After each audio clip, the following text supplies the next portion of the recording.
Malawak na swimming pool with slide at may cottages pa. Swak na selfie spot, lalo ngayong paparating na ang tag-init. Pero hep, ang resort, nasa gitna pala ng Chocolate Hills sa Bohol. Pinupuna tuloy ito ng marami.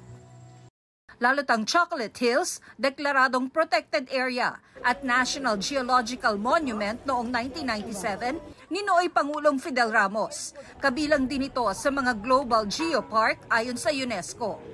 Kaya tanong ng marami, paano na ipatayo roon ang resort?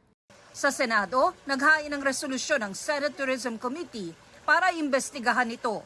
Gusto nitong pagpaliwanagin ng DENR, mga sangay nito at ang mga lokal na pamahalaan kung bakit ito nabigyan ng permit.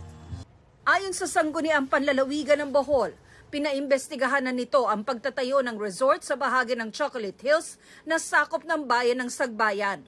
Bagamat sakop ng pribadong lote ang mga struktura, ayon sa Bohol Provincial Government, may mga batas na naglilimita sa kung ano ang pwedeng itayo rito. We have already sent our recommendations and requests to the DENR to hold in abeyance or to stop any construction within the protected area. As of now, we have not received any official written comments or feedback from the DENR, and so with the result of their investigation regarding the Captain's Peak Resort.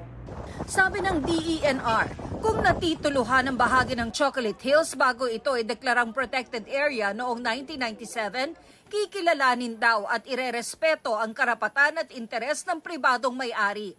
Pero pwede raw patawan ng lugar ng mga pagbabawal at regulasyon sa kung paano ito gagamitin at ide-develop na ide-detalye sa Environmental Impact Statement bago pa ito isyuhan ng Environmental Compliance Certificate o ECC. Sa kaso ng resort, ayon sa DENR, inisyuhan na ito ng closure order noon pang September 6, 2023 at notice of violation itong Enero dahil walang ECC.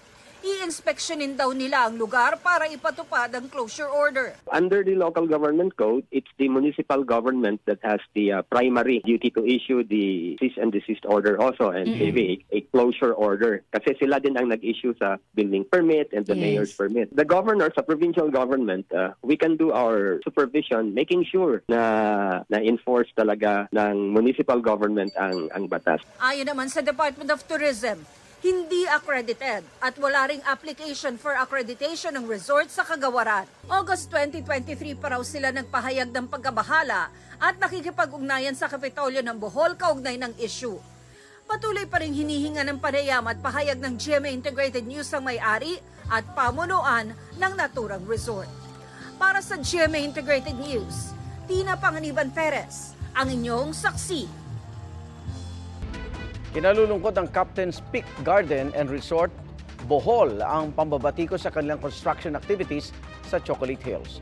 Naunawaan daw nila ang agam-agam ng mga environmental advocate. Pero paglilinaw nila, nakakuha sila ng karampatang approval mula sa kinaukulan kabilang ang DENR. Sumunod daw sila sa lahat ng environmental regulation. Kinikilala raw nila ang kahalagaan ng Chocolate Hills at tinitiyak ang pampubliko na nag-iingat sila sa kanilang operasyon para hindi masira ang kalikasan. Nakikipag-ugnayan din daw sila sa kanilang stakeholders, kabilang ang mga lokal na komunidad at environmental organization. Bukas daw sila sa dialogo.